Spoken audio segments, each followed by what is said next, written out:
Um abraço para você, amigo do esporte, tudo bem? Eu sou Luiz Vilas Boas, o repórter Bola de Ouro, chegando com a notícia precisa e com responsabilidade, falando aqui de Petrolina, em Pernambuco. E a grande polêmica hoje no Brasil é em relação à volta das torcidas aos estádios.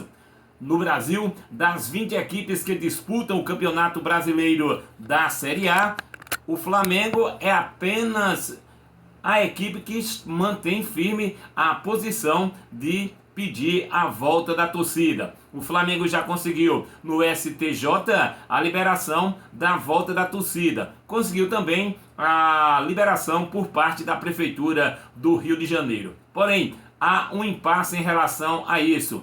Representantes de clubes da Série A do Campeonato Brasileiro se reuniram ontem na sede da Confederação Brasileira de Futebol e discutiram, dentre outros temas, o retorno dos torcedores aos estádios. Foram 19 representantes e ficou decidido que a partir da 23ª rodada da competição, em outubro, os estádios poderão novamente receber torcidas em suas arquibancadas. Isso caso todos os clubes envolvidos na disputa na disputa do Campeonato Brasileiro, isso a depender de cada praça esportiva, possa ter a presença do público em partida como mandantes. Ou seja, não adianta Pernambuco, o Sport liberar e a Bahia não liberar. Ou seja, o governador da cidade, o prefeito de Salvador, Bruno Reis, e ele liberar os estádios para a presença do público,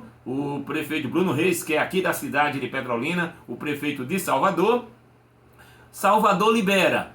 Aí chega aqui em Pernambuco o prefeito de Recife, João Campos, não libera. Então é preciso que haja unanimidade em todos os estados da federação em que tenham equipes envolvidas no Campeonato Brasileiro. Precisa ter a chancela das autoridades locais, tá certo? Em nota divulgada na tarde desta quarta-feira, o Atlético Mineiro destacou a isonomia do campeonato para que o retorno de torcedores pudesse acontecer nos jogos do Brasileirão.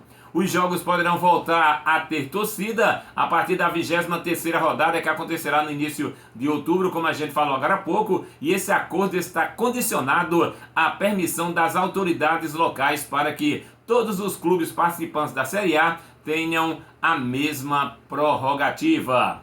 Por exemplo, uma polêmica que está acontecendo é que o Flamengo conseguiu, junto ao STJD, o Supremo Tribunal de Justiça Desportiva, os clubes agora vão caçar a liminar que foi concedida ao Flamengo. O Flamengo, que por sinal não participou do encontro, foi o único clube que não participou do encontro na CBF. O Flamengo está aí baseado na decisão do STJD e também da Prefeitura do Rio de Janeiro, que liberou a presença de torcedores em 3 jogos do Flamengo no Maracanã. Jogo com o Grêmio, volta pela Copa do Brasil, jogo pela Libertadores da América e jogo pelo Campeonato Brasileiro. Porém, o que é que os clubes decidiram? No dia em que tiver um jogo com o Flamengo, a equipe, se não tiver permitida a presença da torcida, esse jogo que seria no Maracanã, esse jogo será adiado. Os clubes estão ameaçando não ir para o jogo com o Flamengo. O Grêmio mesmo, que joga na próxima quinta-feira com o Flamengo, jogo de volta pela Copa do Brasil, o Grêmio disse que se tiver torcida, o Grêmio não entra em campo, já que não houve isonomia entre as duas equipes. O Flamengo jogou em Porto Alegre e lá não teve a presença da torcida. Vamos aguardar para ver o que vai acontecer. O certo é que, se as pessoas deveriam liberar a entrada nos estádios para as pessoas que já tomaram as 2 doses da vacina. Porque o shopping center está cheio, as praias estão cheias, os supermercados estão cheios. Então qual seria o problema em pelo menos permitir a volta das pessoas usando máscara, todo mundo sentado com distância de 1 metro de uma para outro e as pessoas com a carteira da vacina? Pelo menos esse é o meu ponto de vista. A seleção brasileira de futebol entra em campo logo mais às 21h30 na Arena de Pernambuco, na cidade de São Lourenço da Mata, para o seu 7º jogo pelas eliminatórias da Copa do Mundo Catar 2022. A seleção brasileira já está no Recife desde a última terça-feira. Ontem realizou o reconhecimento do gramado. Não tem o que ver no gramado da Arena de Pernambuco, né, gente? Foi todo reformado para receber a seleção brasileira. A única baixa no time do Tite é o Marquinhos, que acabou sendo desconvocado. E as novidades no futebol brasileiro: Fernando Diniz acabou sendo demitido do Santos e quem chega para assumir o seu lugar é o Fábio Carille, ex-técnico do Corinthians, campeão brasileiro que estava no Catar. Fábio Carille já assumiu a equipe e estreia contra o Bahia no final de semana. Outra notícia das quedas dos treinadores: ontem o Lisca acabou pedindo demissão no Vasco da Gama. Segundo o Lisca, os jogadores não estavam entendendo a sua mensagem. Ele teve 12 jogos pelo Vasco da Gama, perdeu 7 partidas. O Vasco realmente não vem muito bem. Como foi o Lisca que pediu para sair e não o Vasco que o demitiu, como o Vasco já tinha demitido o treinador anterior, o Vasco poderá contratar um novo técnico. Se comenta muito nos nomes de Fernando Diniz, ex-técnico do Santos, que poderia assumir a equipe do Vasco da Gama. Se falou também no Marcelo Oliveira, também, que poderia assumir a equipe do Vasco da Gama. E até o Hélio dos Anjos, recentemente demitido pela equipe do... O Hélio dos Anjos também saiu da equipe do Náutico.